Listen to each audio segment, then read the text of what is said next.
What I'm about to share with you will benefit you greatly. It's going to save you a whole lot of money. And most importantly, it's going to prevent a whole lot of stress. So listen, grab a pen and a piece of paper.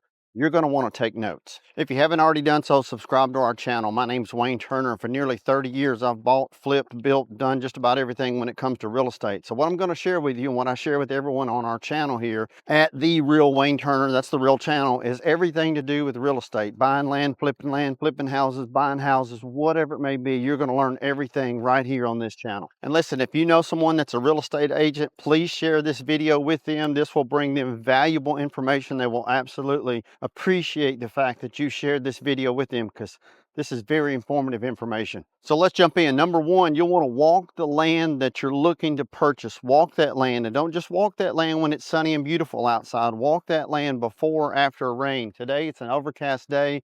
It's raining outside. This is when you want to walk the property. You want to walk the boundaries. You want to know where it stops, where it begins, where it ends, how much road frontage. That's the frontage that's actually on the road of the property. And you want to make sure, is there anything on the property that is not owned by the property owner selling you the property? Now, the second thing you'll want to do is you'll want to make sure you're not overpaying for whatever property it is you're looking to purchase. And how you do that is you got to get comparable sales. You got to find out, what have other pieces of property comparable to the one that you want to purchase, what have they sold for? Now, you do this in really two ways. One, you can look at comparable properties and have an agent, real estate agent, pull those properties for you and show you what comparable properties have sold for.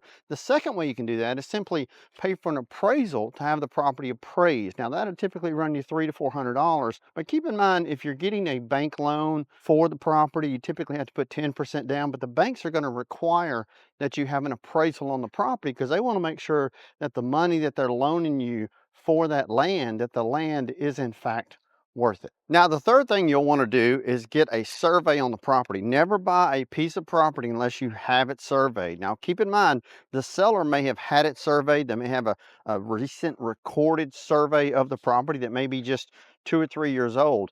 You can use that. There's nothing wrong with that, but just be sure you walk the property, because you just never know what's going to be on the property. The survey is going to show you exactly where the property begins and ends.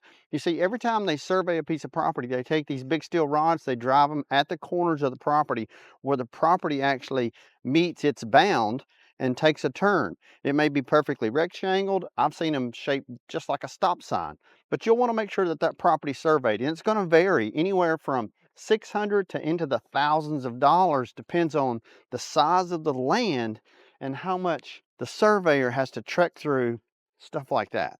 Now, it's wet out here. I'm walking some property and it's wet, it's raining, but what you'll want to do is you'll want to make sure that the property that you're looking to purchase is not in a wetlands. And listen, the order that I'm telling you to do these things is the order that you should be doing it to save you money. You want to walk the property, you want to make sure the value's there, you want to make sure it's not in a wetlands, it's not in a flood area, and you do that by simply doing research. You have to do your own research. But FEMA, the Federal Emergency Management Association, they post those things on their website, so you can go and look at that specific property and it will tell you whether or not it's in a wetlands area and even the flood zone of the actual property that you're looking to purchase. So checking for wetlands was number 4. Number 5 is you want to make sure that the property is not in a flood zone. So you can do that by looking at the survey. You can also do that by getting a flood elevation certificate. So a flood elevation certificate will tell you the flood zone of the property. There's typically A, B, C, and X flood zones. A is the worst, B is the second worst, C is the better, and X is pretty much the best in terms of being in a flood zone. If the property's not in a flood zone, it's going to state that it's not in a flood zone. If it is in a flood zone, it's going to state it's A, B, C flood zones. You have to determine whether or not the property's worth it to you to purchase that property if it's in a flood zone. Number 6 is restrictions, deed restrictions. A lot of people don't realize that if you purchase a piece of land, it can be restricted on what you can build, what you can put, what you can place, whether or not you can put a single family home, whether or not you can build a barndominium, how big the house has to be or can be. There's loads of restrictions, and what they call it, the restrictive covenants, the deed restrictions, if you will, on a property. They may say you can have horses, you can have cows, but you can't have pigs and chickens. All of that is written in there, so you'll want to make sure you get a copy of that. That's public record. You can get it at the Register of Deeds office anywhere in your parish or county across the United States. Number 7 is, will the property perk? Is it on city sewer, or do you have to put a septic system in? Do you have to put a treatment plant, or can you put just a old-fashioned traditional septic system? Most places now require what they call treatment plants to be put in on that property, but you have to know that. But keep in mind, some properties will not perk. That means that water will not absorb into the earth, that ground. And if it won't perk, then you can't put a septic system on the property. So the last thing you'll want to do is buy an acre of land, for say, and you can't even put a septic system on that property. And you may look and say, wow, that's a great price on that property. But if you can't build on it and you can't put anything on it and you can't live on it legally, what's it really worth? Number 8 is water. Does the property connect to city water, or will you have to put a well on a property? Now, keep in mind, most properties you can put a well, but you have to understand, the more you have to dig through rock to hit water, and the farther you have to dig through rock to hit water, the more expensive it's going to cost you.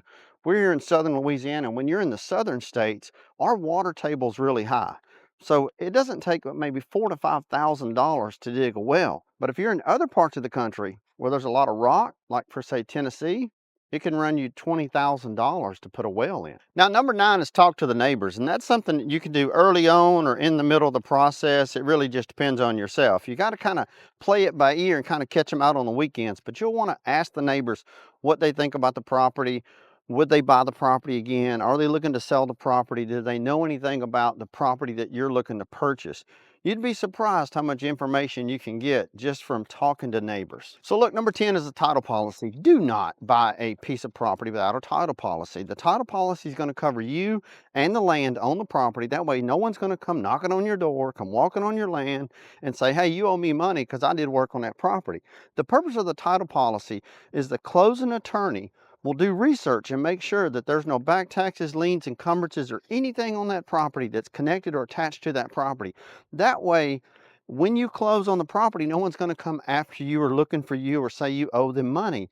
You're covered under the title policy. And it's not just you. They do research to find out as far as they can. They do as much research as they can because they're insuring you. They're basically giving you an insurance policy to say that property is free and clear of taxes, liens, encumbrances, and no one's going to come banging on your door. It's covered.